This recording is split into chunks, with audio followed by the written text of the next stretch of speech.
Yo, this car's back.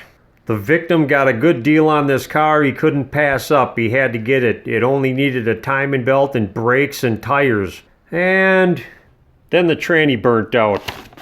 So I guess I'll be doing a transmission on a 2010 Kia Soul.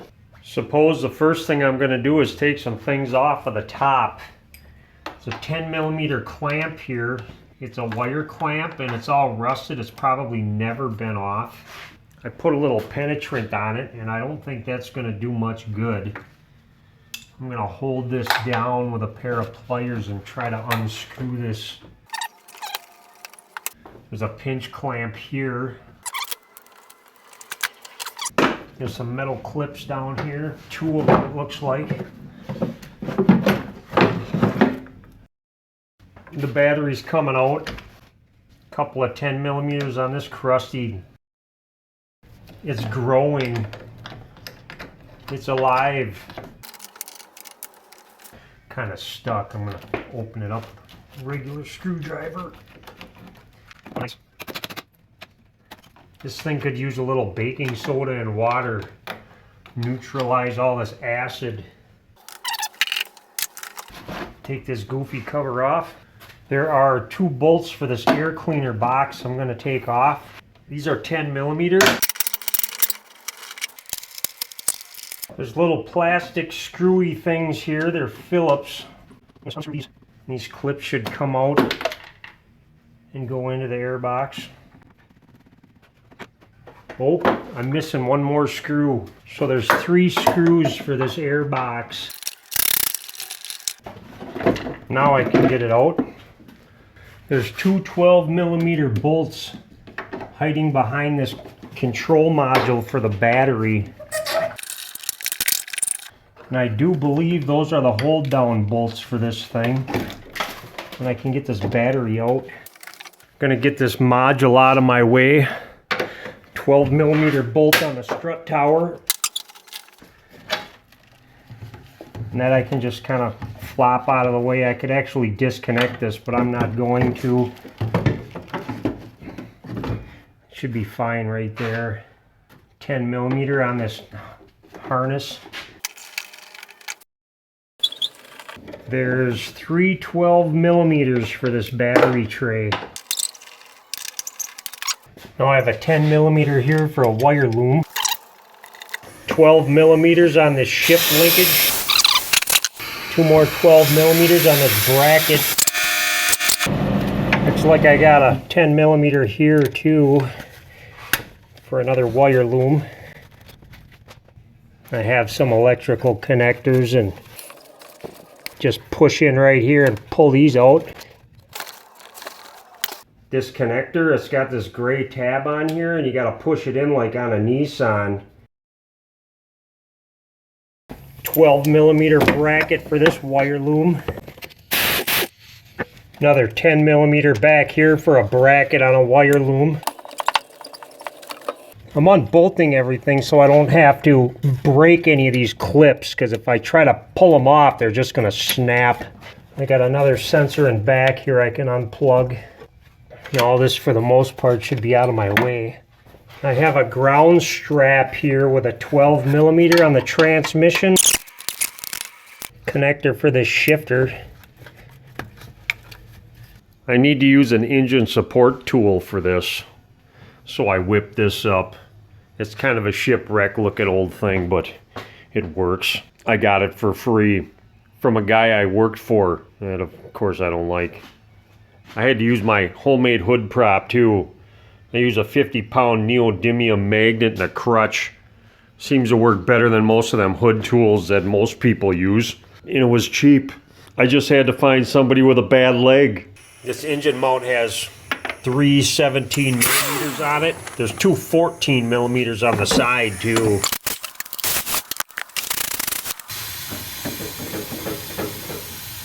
I think that'll hold up pretty good. I should probably use a chain instead of a strap though. Maybe I'll put a chain on there too. Now on the very top of this bell housing, there's 2 17mm bolts here and here. And there's two 14mm bolts in the back for the starter. And these are all on the top, so I'm gonna get these right now.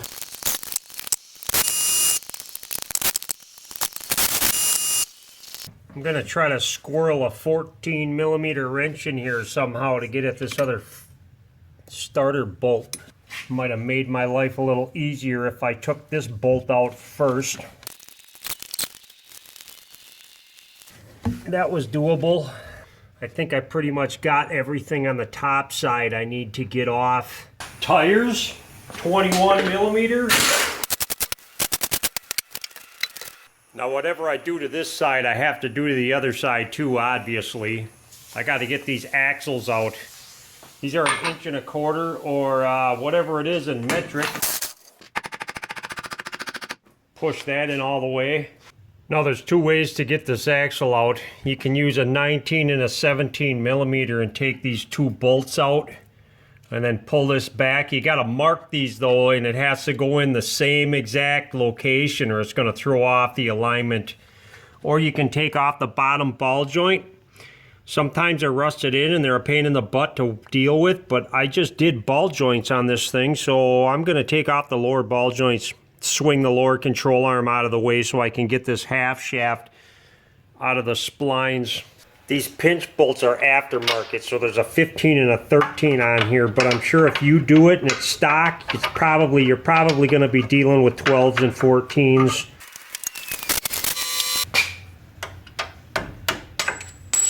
If you do it this way, a lot of times you got to spread open this pinch bolt a little bit, but I don't think I'm going to need to. I got this funky little hooky tool thing and a 3-foot pry bar I'm going to put in here and give this a yank. Yeah, and the rust belt, they never come out that easy either. Your best bet is probably to just loosen up these two bolts. I got to turn the wheel and make the tie rod as long as possible because it's not coming out. Here, that's kind of out of the way, kind of. There's a retainer ring holding these axles into the transmission, and there's really no room in here for a pry bar, but I can just barely get a screwdriver in here and get it in between the transmission and the axle. I can't even really give you a good view on it because there's just no room. So I'm going to try to just get this screwdriver in here and pound on it with a hammer and try to pop this thing out. I'm probably going to destroy the seal just trying to do this too. The other one on the new transmission is wrecked as well. I think I got it. I just used a ratcheting strap. If I had a helper, it'd be easier. Pull this strut assembly out of my way. All is well. I'm under the car now. I have a bunch of 10mm to get this plastic cover off. And I'm getting chunks of battery acid falling on my face. I'm going to drain as much of this transmission fluid out as I can. That's looking like a 24mm on this drain plug. I'm going to get these pinch clamps and these tranny hoses off. There's a cover on the other side I need to get off so I can get at the crankshaft pulley. There's a 22mm on this crankshaft bolt. I want to be able to put a wrench or a socket on that so I can turn the crankshaft to get the torque converter bolts out. I could unbolt the wires on this starter, but I don't think I'm going to need to do that. I'm just going to try to get this starter out of the way. Just pull it back a little bit.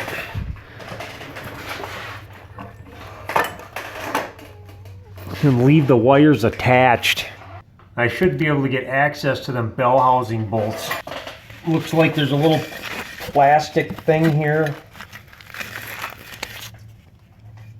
I can take that off and then I'll have access to them bolts. These are 17mm. I'm going to try to get in here with a ratchet in a deep well. I got to hold on to the crankshaft while I try to turn this thing off.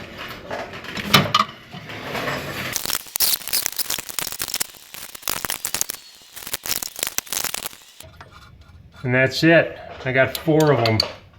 It looks like I got 6 bell housing bolts left on the bottom. I got 1 here, 2, 3, 4, 5, and then 6. And then I got 2 for the torque mount on the frame. And I'm gonna take these 2 off and 5 of the 6 bolts off. I'm gonna leave this one on for last.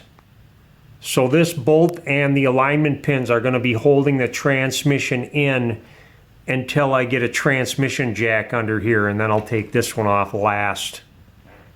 Looks like these are all 14 millimeter.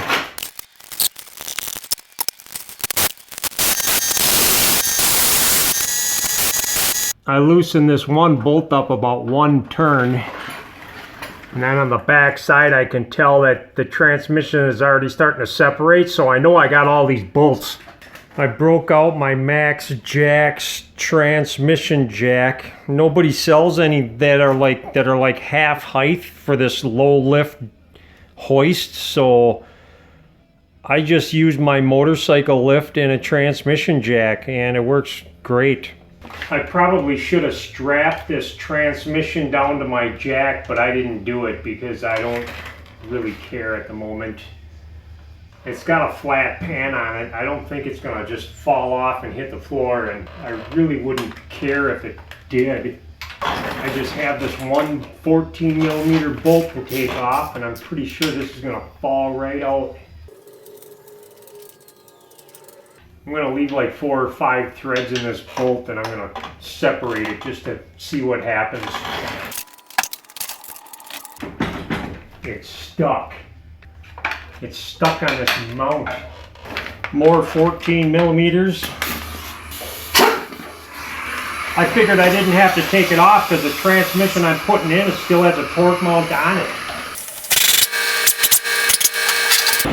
Now the thing should come out. Oh yeah. One last thing I'm going to do, the torque converter's all the way in, and I had to take the other one out because I'm going to replace the torque converter seal, because these guys take them out. I don't know what they do to them. I'm just going to take a measurement to see where this thing sits from the ring gear to the bell housing. Yeah, it's about 15 millimeters. I'll just keep that measurement in mind when I put the other torque converter in, just to make sure it's all the way in. I took the axle seals and the torque converter seal out of the transmission I'm going to put in it, and I bought a filter kit. They were pretty easy to get out. I just hammered them with a screwdriver and a hammer until they bent, and then pulled it out with a seal puller. And this one just popped out with a seal puller real easy too. You just got to make sure that you don't hit the bushing on the inside of this seal. Here's the numbers I came up with. Nobody listed part numbers for these seals for some reason, and I looked online and I cross-referenced a bunch of stuff, and these should be the axle seals and this should be the torque converter seal. They're color-coded too. The right and left, they look the same. There can't be much of a difference to them. But one's red and one's blue. And these are red and blue, so I can't screw it up. I'm going to do this torque converter seal first. Make sure it sits on here real nice. That feels good. Yeah, that's going to be right. I'm going to put a little dab of silicone paste on the inside of the seal. Sometimes I use gear oil or grease, whatever. I don't like to take the chance of these falling out or leaking. A lot of people don't put anything on here. The factory doesn't require anything. But I got some #1 brown nasty goo gasket sealant. I'm going to put just a little bit on the inside edge. These rubber seals, they actually seal really nice, but this is going to make sure it's going to stay on. It's not going to slide off or anything. You don't want to get any of this on your hands either. This is some nasty stuff. I just got a socket I'm going to use for a seal installer. I think these slots are for the pump drive. I just got to make sure that them slots go in all the way. Then I'm going to measure this too, just because I got my 15 millimeters, so this thing's in all the way. Looks like the blue seal goes on the passenger side. I already stuck it in the half shaft. It seemed to fit right. I just got a chunk of exhaust pipe I use for a seal installer for this. Out with the old,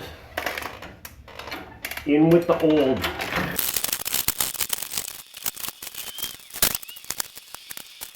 This transmission went in real nice and easy. I'm just going to snug a few of these bolts down now and get this tranny jack out of my way. These junkyard dogs, they usually take these pans out and remove the filter. It doesn't look like they took any of these little bolts out. And this drain plug is loose. So I'm going to take it off anyways, of course. I'm going to just start slamming everything together now. And if you really want to torque all these down, these torque converter bolts get torqued to 38 foot-pounds. All this little 6 millimeter by 1 threads, basically the 10 millimeter heads, those get torqued at 8 foot-pounds. And then you got all your 8 by 125 threads, which are 12 millimeter heads. Them are all going to 15 foot-pounds. And then like the bell housing bolts and stuff, all these 10 by 125 threads are 14 millimeter heads. Those are 37 foot-pounds. And these 17 millimeter heads, these are all 12 by 125 threads. These all get torqued to 55 foot-pounds. The axle nut, they say it's like 198.9 foot-pounds, so 200 foot-pounds. And then this pinch bolt I'm going to do to 35, and the lug nuts are 80.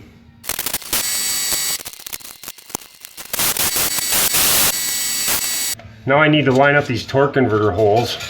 If this converter doesn't turn, you did something really, really wrong. I gotta try real hard not to drop these down in the bell housing. If I drop those, I probably gotta separate the transmission or take it out again to get the damn bolt out. I don't want to get these all the way tight yet either. I want to get them all started first, because this torque converter is supposed to move a little bit to line up all the bolts.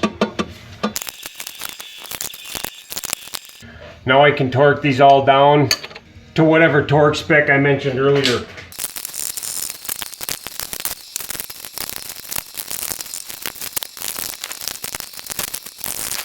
Install a little plastic doojamahiki. I think that's right. It's really hard to see, huh? Looks like it's in there. All this stuff is crammed up here so well, it's actually easier to see what I'm doing through my camera.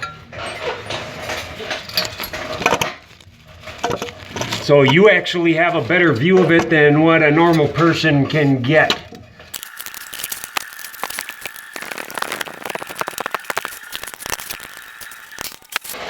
Alright, I got the starter bolts started. I have a block of wood on a jack on the transmission pan. I need to jack this up just a little bit to line up these mount bolts here.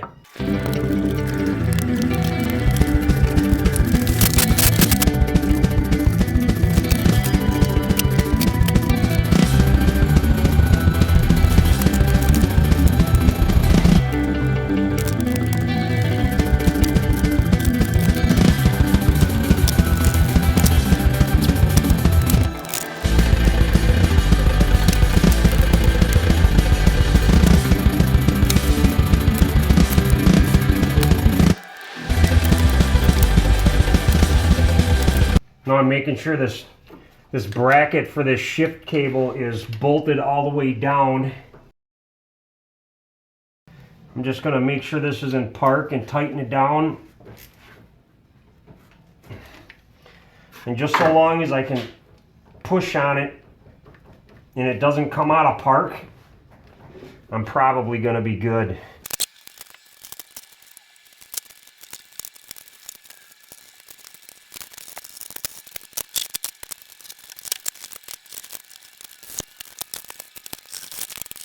I'll leave the air box for last. They changed this drain plug down on me to a 17 millimeter. It's a little less black than the other transmission. These are all 10 millimeters.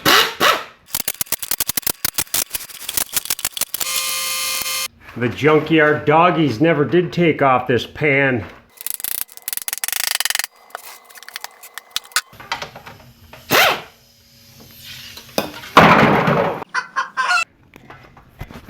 Well, that wasn't very cool. I'm gonna go take a shower. You know, one day you might ask me, Rusty, how do you get such beautiful, soft, manageable hair?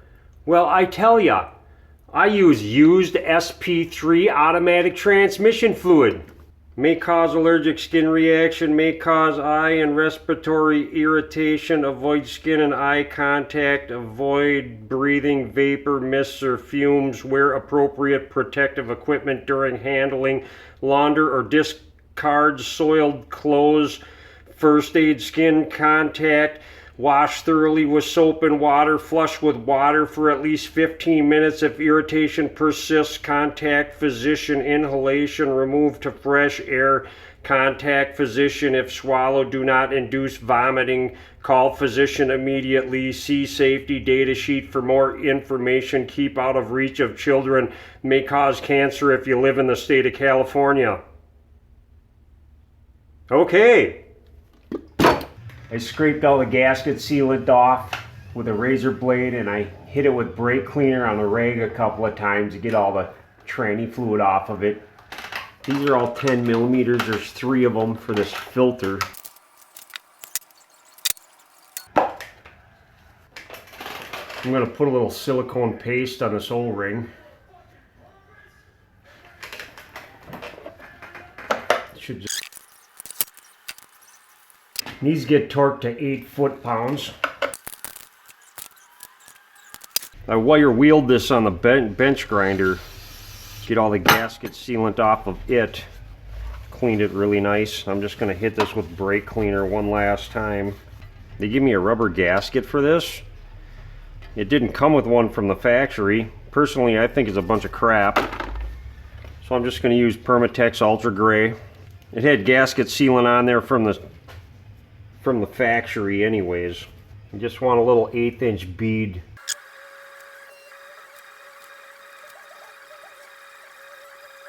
I'm going to let this set up for about 10 minutes before I put it on. I'm going to hit this with brake cleaner on a rag one last time. Well, the trick is to put this up here without touching the surface until the bolts are in, which is almost impossible.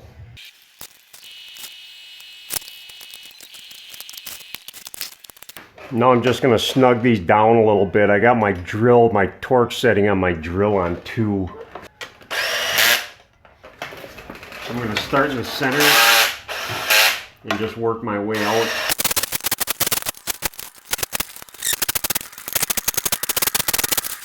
Looks like gasket sealant is squishing out all the way around it. Then I'll final torque these to 8 foot-pounds.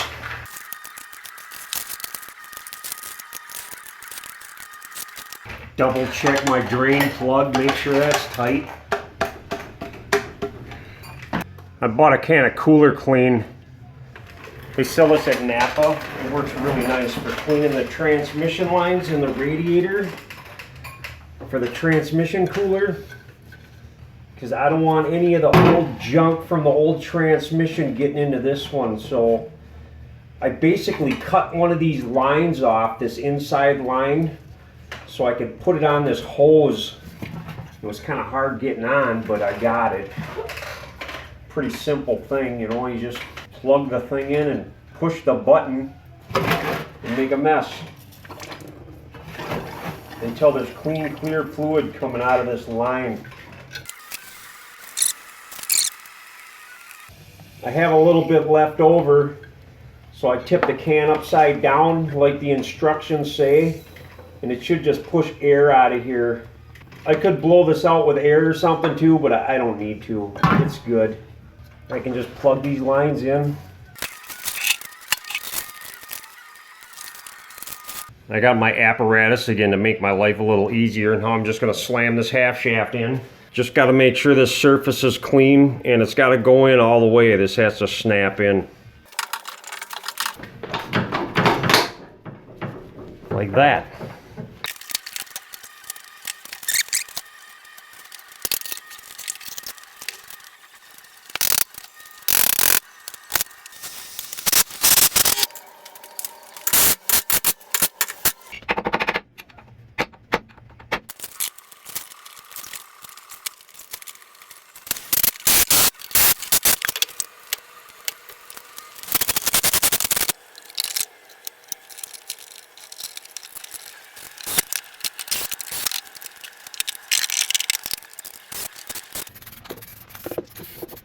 I just holds it down with some ZEP 2000. It should help mitigate that corrosion. I like this stuff. It looks like somebody drilled snot all over the thing. The Wheeler dealer guys, they said that this is going to take about 3.5 quarts of transmission fluid. It's probably going to take more, but I'll put 3.5 in it for now and then check it. I'm using factory Kia SPIII fluid. All the Kia guys say for 2010 and 2011s, this is all you want to put in it. A lot of people say put max life in it, but the dealers are like, no, don't you dare. So I got to put the factory junk in here. There, I got my 3.5 quarts in here. Now I'm just going to go through all the gears and get it hot. And I'm just going to run it on the hoist and drive. I got the thing in neutral on level ground. I ran it for about 35-40 minutes. I heard the coolant fan come on about, I don't know, 3-4 times. I just kept putting a little bit of fluid in here a little bit at a time until I get the level right. And the level's perfect. It's right on that hot notch right there. So I'm going to go drive this thing around, make sure it's all cool, and pretend that I'm cool because I drive a Kia Soul. Okay, bye.